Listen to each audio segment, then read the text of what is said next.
I would love to hear more about staying in the observer state and keeping our energy protected while in different environments. Okay, so the observer state is something that you can practice, but it is also, on the most part, a byproduct of your healing. So the less triggered you are, the more of the observer state you become. You can just operate around in the world no matter where you go, even different environments, and just be the observer of, gee, look what humans are doing. Gee, look, they're still believing this. Gee, look, that's that person's consciousness choice. That's the level they're operating from today. And it all comes from a place of neutrality.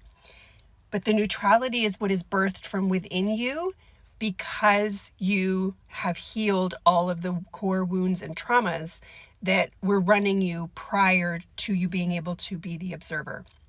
So sometimes stretching to become the observer all the time can be a little bit bypass, and you don't want to do that. Well, the higher self will eventually come back and whip you around to make sure that you see what you need to see in order to clear what you need to clear.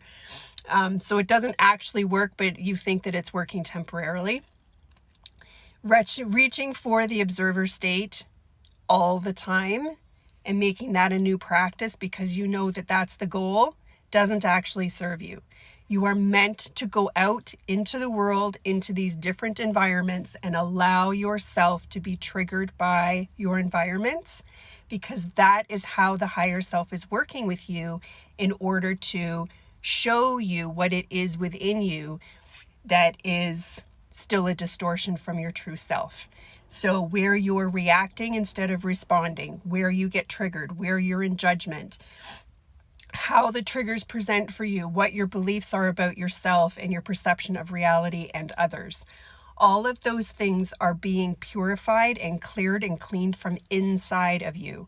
So you have to go out in the world and be triggered. That's what the beautiful, not so comfortable, magical thing is, that we live in an environment with people that are all operating from different levels of consciousness that are all available for us to trigger each other.